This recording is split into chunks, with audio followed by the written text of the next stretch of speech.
बच्चों, कैसे हैं आप सभी। मैं हूं आपकी हिंदी शिक्षिका भावना और स्वागत है आपका मेरे चैनल हिंदी जरा हटके पर। आज जो हम पढ़ने जा रहे हैं वह है आपकी क्षितिज पुस्तक के काव्य खंड का पाठ नंबर 2, जो कि है राम लक्ष्मण परशुराम संवाद। ये तुलसीदास द्वारा रचित है। तो आइए पहले तुलसीदास जी के बारे में कुछ जान लेते हैं।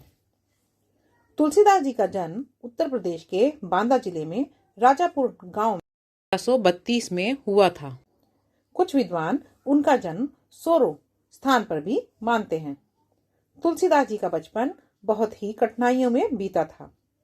इनके बचपन का नाम राम बोला था। ये बचपन में ही अपने माता पिता से अलग हो गए थे। कहा जाता है कि इनको रामचंद्र जी के साक्षात दर्शन प्राप्त हुए थे। कवितावली, गीतावली, दोहावली, कृष्ण गीतावली, विनय पत्रिका, बरवे रामायण आदि इनकी प्रमुख रचनाएं हैं। इन्होंने रामचरितमानस की रचना अवधी भाषा में और विनय पत्रिका और कवितावली की रचना ब्रज भाषा में की है। इन्होंने लिखना 35 वर्ष की आयु के पश्चात शुरू किया था और सन 1623 में काशी में इनका देहावसान हो गया, अर्थात उनकी मृत्यु हो गई। आइए अब हम पढ़ना शुरू करते हैं। तो जब सीता जी के स्वयंवर में श्री राम जी ने शिव के धनुष को भंग किया था, तो परशुराम जी बड़े ही क्रोधित होकर उस सभा में आए और उस सभा में सभी से पूछने लगे कि यह शिव धनुष किसने तोड़ा है। तब श्री राम ने बड़े ही विनय के साथ उन्हें उत्तर दिया, नाथ शंभु धनु भंज निहारा, हो ही केउ एक दास तुम्हारा। आयशु कहा कही किन मोही, सुनि रिसाए बोले मुनि कोही। नाथ अर्थात स्वामी, शंभु धनु अर्थात शिव का धनुष, भंज निहारा अर्थात तोड़ने वाला, हो ही अर्थात होगा, केउ कोई, एक दास अर्थात सेवक, तुम्हारा अर्थात आपका। यानी श्री राम परशुराम जी से कहते हैं कि हे स्वामी, शिव के धनुष को तोड़ने वाला आपका ही कोई एक दास होगा। आयशु अर्थात आज्ञा, कहा क्या है, कही कहते, किन क्यों नहीं, मोही मुझे। तो हे प्रभु, शिवजी का धनुष तो टूट गया, अब क्या आज्ञा है, यह आप मुझे क्यों नहीं कहते। सुनी रिसाई, रिसाई क्रोध करके, बोले मुनि को ही अर्थात क्रोधी। तो जो पहले से ही क्रोधी परशुराम जी थे, वो यह सुनकर और अधिक क्रोध करके बोले, सेवक उसो जो करे सेवकाई, कि हे राम सुनो, सेवक वो है जो सेवक वाले काम करें, अरिकरनी अर्थात शत्रु के समान कार्य करके करई लड़ाई लड़ाई ना करे। परशुराम जी कहते हैं, हे राम सुनो, सेवक वह है जो सेवक वाले काम करे, ना कि शत्रुओं के समान काम करके लड़ाई करे। तुमने शिव धनुष को तोड़कर मेरे शत्रुओं वाला काम किया है, सेवक वाला नहीं। सुनहु राम जहि शिव धनु तोरा, सहस बाहुसम सो रिपु मोरा।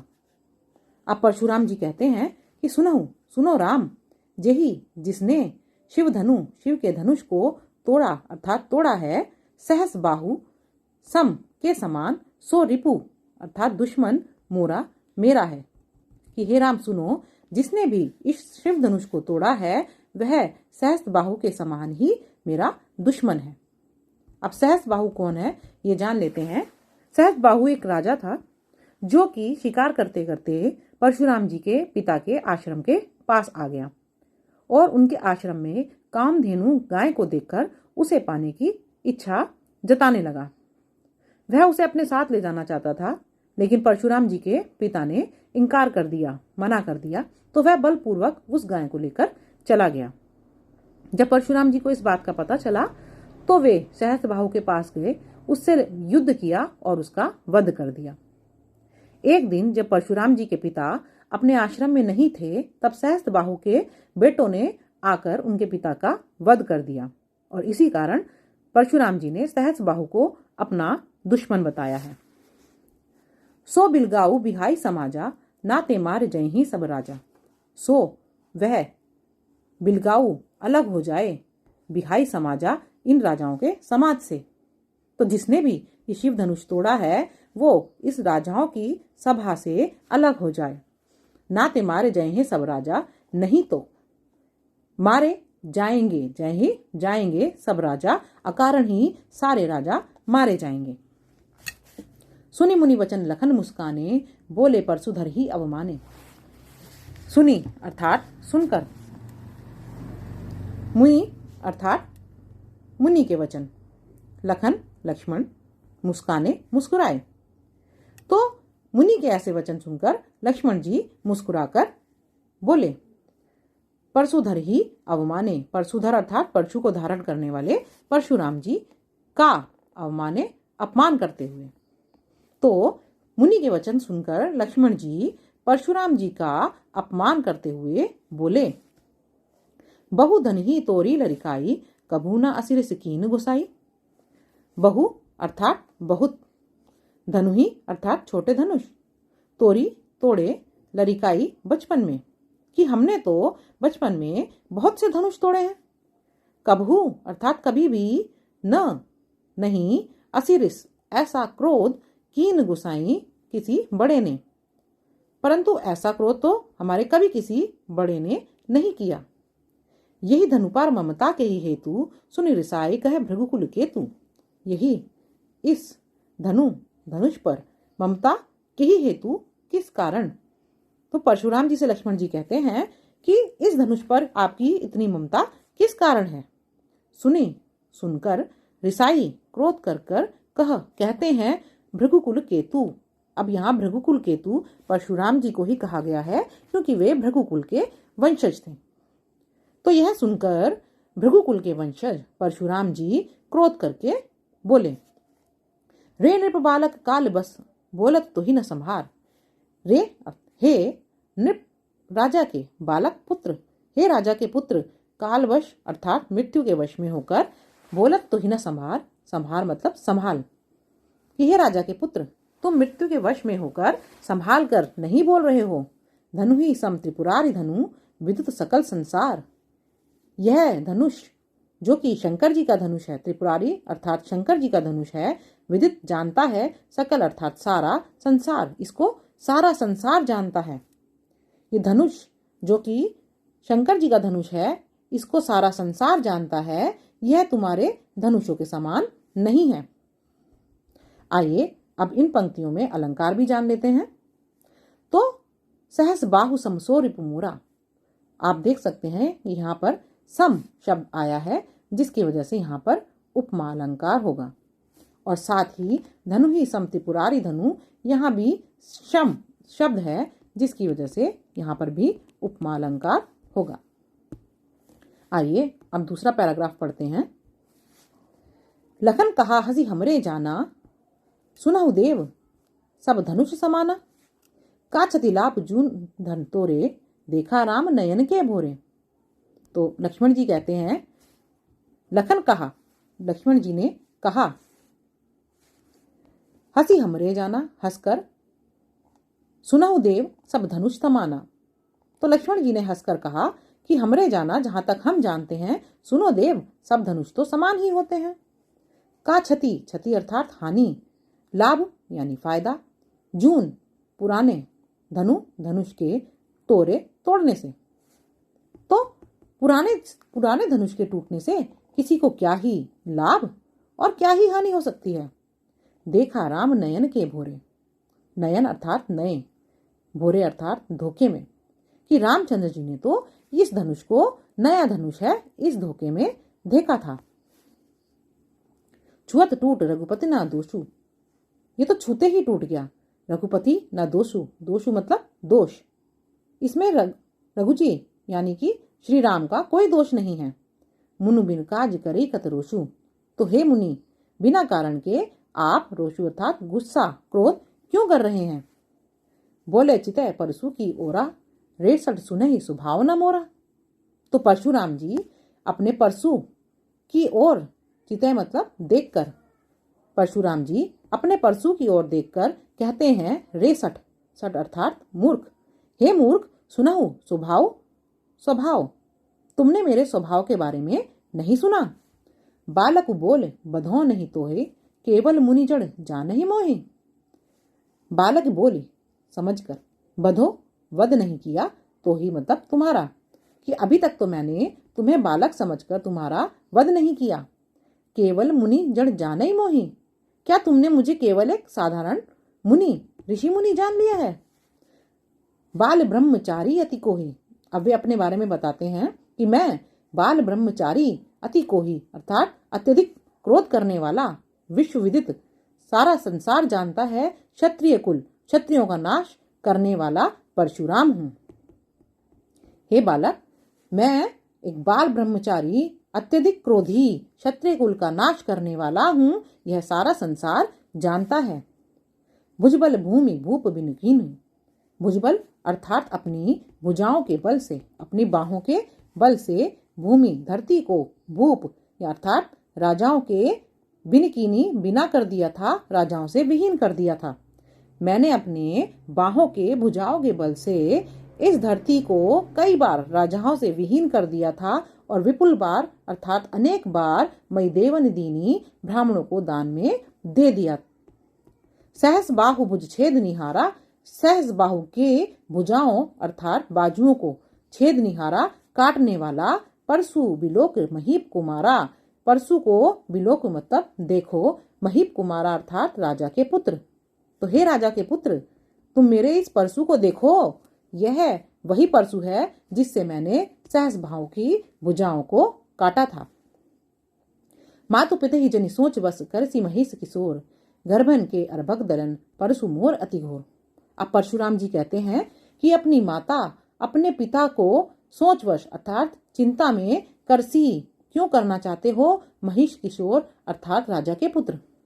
हे राजा के पुत्र, तुम अपने माता और पिता को चिंता में क्यों डालना चाहते हो।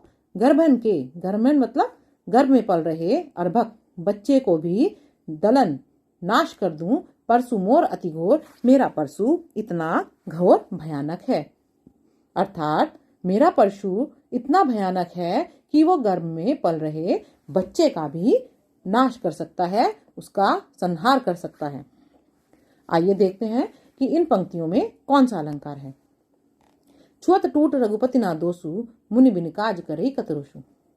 अब यहाँ पर लक्ष्मण जी क्या कहते हैं कि रामचंद्र जी ने तो धनुष को सिर्फ छुआ ही था और यह टूट गया, इसमें उनका कोई दोष नहीं है। तो यहाँ पर चीजों को बड़ा चढ़ाकर बोला जा रहा है, तो यहाँ पर अतिशयोक्ति अलंकार होगा। साथ ही आइए अब अगला पैराग्राफ पढ़ते हैं। बिहसी लखन बोले मृदुवानी, अहो मुनीस महाभट मानी। बिहसी अर्थात हंसकर, लखन लक्ष्मण, मृदु मीठी, वाणी वाणी में। तो हंसकर लक्ष्मण जी मीठी वाणी में बोलते हैं, अहो मुनीश, हे मुनि, महाभट मानी, महाभट अर्थात महान योद्धा, मानी मानते हो, कि हे मुनि आप अपने आप को बहुत महान योद्धा मानते हो। पुनि पुनि मोहि दिखाव कुठारू, चाहत उड़ावन फूक पहाड़ू। पुनि पुनि अर्थात बार बार, मोहि मुझे दिखाव दिखा रहे हो, कुठारू अर्थात अपना परशु, बार बार आप मुझे अपना परशु दिखा रहे हो, तो ऐसा लगता है चाहत उड़ावन चाहते हो उड़ाना, फूक की पहाड़ू फूक से पहाड़ को। अर्थात जब बार बार आप मुझे अपना परशु दिखा रहे हो, अपना कुठार दिखा रहे हो, ऐसा लगता है कि आप फूक मारकर पहाड़ उड़ाने की कोशिश कर रहे हो। यहाँ कुम्मड़ बतिया को नाही, जे तर्जनी देख मर जाही। यहाँ अर्थात यहाँ, कुम्मड़ बतिया अर्थात छुई मुई, को नाही कोई नहीं है, जे तर्जनी अर्थात छोटी उंगली, देख ही मर जाए, को देखकर ही मर जाए। तो लक्ष्मण जी कहते हैं कि इस सभा में कोई छुई मुई नहीं है जो आपकी छोटी उंगली देखकर ही मुरझा जाएगा। देखी कुठारू सरासर बाना, मैं कछु कहा सहित अभिमाना। देखी अर्थात देखकर, कुठारू आपका परशु, सरासर धनुष और बाण, आपका परशु धनुष और बाण देखकर मुझे लगा कि आप एक क्षत्रिय हो। मैं कछु कहा सहित अभिमाना, इसलिए मैंने आपको अभिमान में, गर्व में कुछ कह दिया, अर्थात आपको क्षत्रिय समझा, इसीलिए अभी तक आपको मैंने इतना कुछ गर्व से कह दिया। भृगुसुत समझू जनेऊ बिलो की, पर जब पता चला कि आप तो भृगु के पुत्र हैं और आपका जनेऊ देखकर जो कछु कहूँ सहो रिस रोकी। अब आप जो कुछ भी कहोगे सहो यानी सहूंगा, रिस अर्थात गुस्से को रोककर। अब जब पता चल गया है कि आप ब्राह्मण हो, आपका जनेऊ देखकर और यह जानकर कि आप भृगु के पुत्र हो, तो आप जो कुछ भी कहोगे वह मैं अपने क्रोध को रोककर सुनूंगा। सुर महिसुर हरिजन अरुगाई, हमरे कुल इन पर न सुराई।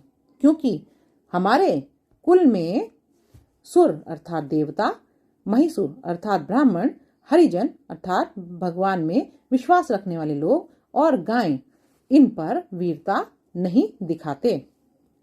हमारे कुल में देवता पर, ब्राह्मण पर, हरि के जन पर और गाय पर वीरता नहीं दिखाते, इसलिए आप जो भी कहोगे अब मैं वो क्रोध को रोककर सुनूंगा। बधे पाप अपकीरति हारे। बधे अर्थात अगर मैं आपका वध करता हूं, पापु तो मुझे पाप लगेगा, अपकीरति अर्थात बेइज्जती, हारे अगर मैं आपसे हार जाता हूं तो मेरी बेइज्जती होगी। मैं आपका वध करता हूं तो मुझे पाप लगेगा और अगर हार जाता हूं तो मेरी बेइज्जती होगी, बदनामी होगी। मारत हूं पा परे तुम्हारे, इसलिए चाहे आप मार भी दो तब भी मैं पा अर्थात पाँव, आपके पाँव ही पड़ूंगा क्योंकि आप ब्राह्मण हैं। कोटि कुलिस समवचन तुम्हारा, व्यर्थ धरहु धनुबान कुठारा। अब लक्ष्मण जी कहते हैं कोटि अर्थात करोड़ों, कुलिस पत्थरों के हैं, सम समान तो आपका वचन है, आपके तो वचन ही करोड़ों पत्थरों के समान है। व्यर्थ अर्थात बेकार ही, धरहु धारण किया है, धनुष बाण और कुठार आपने, अर्थात आप तो किसी को अपने वचन से ही घायल कर सकते हैं, आपने व्यर्थ में ही धनुष बाण और कुठार जो है उसको धारण किया हुआ है। जो बिलो की अनुचित कहेऊ क्षमहु महामुनि धीर। जो बिलो की अर्थात अगर आपको देखकर कुछ अनुचित कह दिया हो तो क्षमहु मतलब क्षमा करना, हे महामुनि, हे धीर धैर्य रखने वाले महामुनि, मुझे क्षमा कर देना। सुनि सरोस, सुनी अर्थात सुनकर, सरोस अर्थात क्रोध के साथ। भृगुवंशमणि, भृगुवंशमणि जो मैंने आपको पहले भी बताया था, भृगुकुल के वंशज। बोले गिरा गंभीर, गिरा अर्थात की वाणी में और गंभीर मतलब गंभीर तो आपको पता ही है, सीरियस जिसको बोलते हैं। तो अब ये सब सुनकर सरोस गुस्से से भृगुकुल के वंशज परशुराम जी गंभीर वाणी में बोलते हैं। आइए अब इन पंक्तियों में अलंकार भी देख लेते हैं। पहला अलंकार, चाहत उड़ावन फूक पहाड़ू, यानी आप फूक मारकर पहाड़ उड़ाना चाहते हैं, तो यहाँ पर भी बातों को बड़ा चढ़ाकर कहा जा रहा है और इसीलिए यहाँ पर भी अतिशयोक्ति अलंकार होगा। कोटि कुलिस समवचन तुम्हारा, यहाँ पर सम तुलना के कारण यहाँ पर उपमा अलंकार होगा। धन्यवाद बच्चों, आशा करती हूँ कि आपको मेरे द्वारा पढ़ाया गया पाठ समझ में आया होगा। तो इस चैनल को लाइक और सब्सक्राइब कर देना और साथ ही बताइएगा कि आपको इस पाठ का कौन सा भाग सबसे अच्छी तरह से समझ में आया।